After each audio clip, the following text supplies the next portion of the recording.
Valentina from Vuosa, and today we're going to cover the posture of Shirshasana, also known as headstand.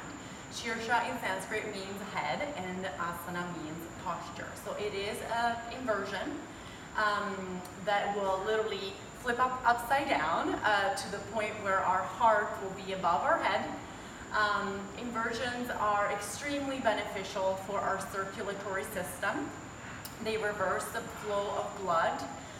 Now there are a few contraindications to postures such as inversions, such as any cervical problems, any shoulder injuries, cardiovascular disease, if you're on your moon cycle.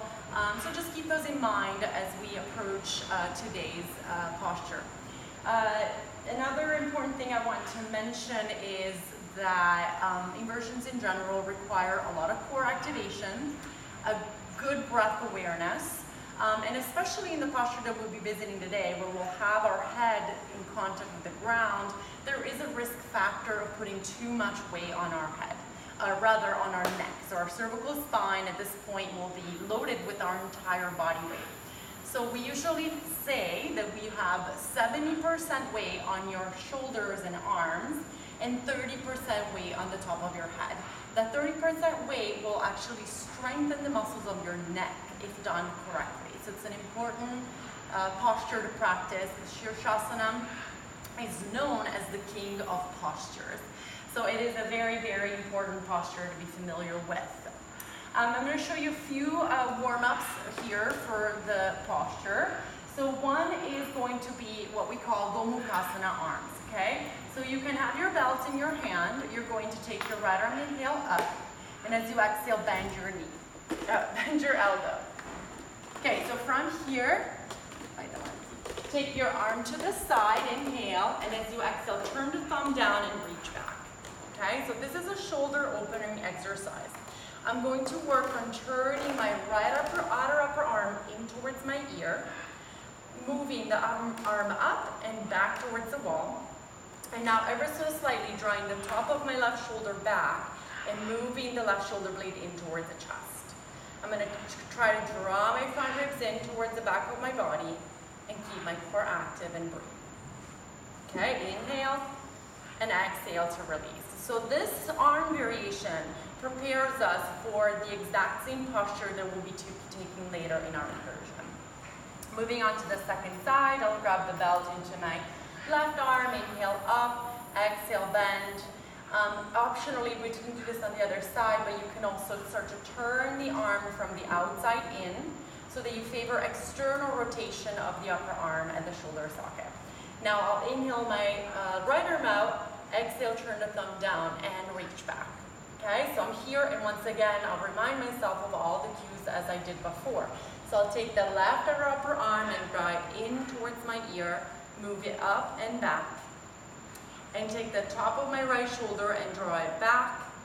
Take the shoulder blade in towards the chest. Inhale and exhale to release. So at home you can practice this for a little bit longer, maybe let's say 5 breaths on each side. The second posture that we'll use to warm up is going to be dolphin pose, okay? So you come to, you don't have to be against the wall for this, but usually I like to practice it with a block. You'll take your palms on either side of the block, your fingertips will be spread. You're going to tuck your toes under and press your hips up and back. Now it doesn't matter if your legs are straight or your knees have to be bent. Relax your head down and work on keeping your shoulders on top of your elbows. If your shoulders start to move forward, you're going to be losing strength and control over your inversion. So very, very important that your shoulders stay over your elbows. You'll be breathing and eventually walking your feet in a little bit closer and a little bit closer, and just work on holding. Inhale and exhale, rest in child's pose.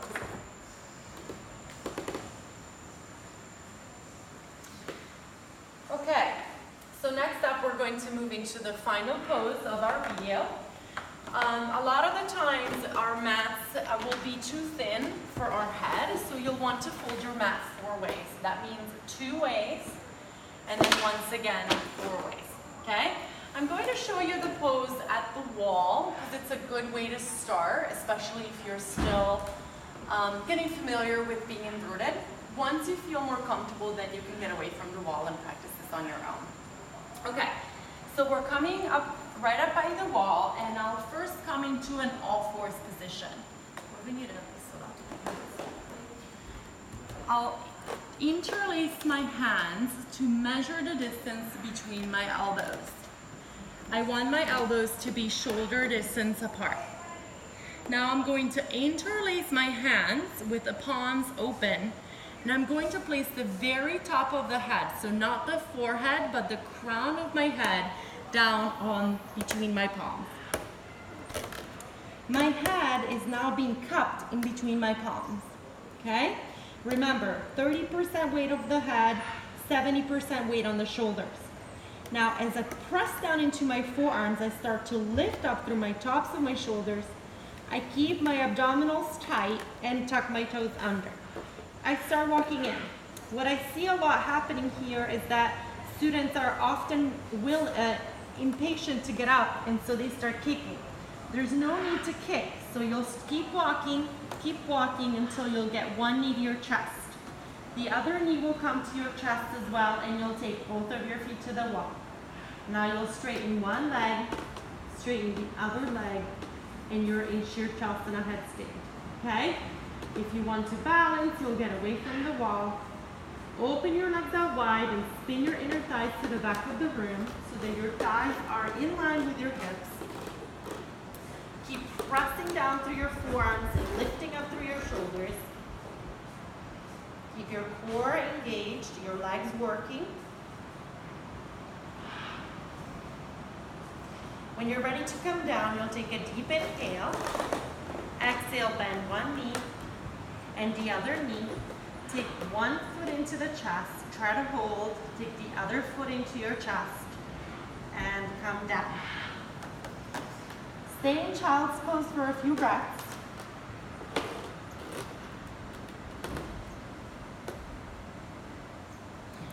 Slowly come up.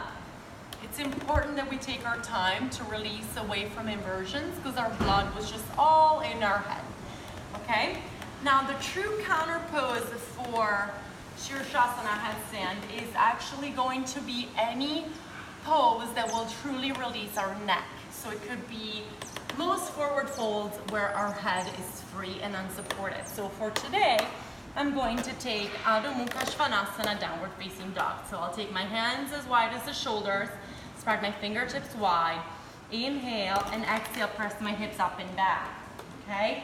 This way my head has a chance to fully release any tension that it may have been subjected to. Take an inhale and exhale to come down. So just one last little bit. If you need to practice your strength in Shirshasana, try holding what I call the pod. So when your knees are both in your chest is the best time for you to work on your strength, as opposed to trying to add the legs, which is going to add a whole other component of balancing, and it's going to make the posture more challenging. Thank you for watching.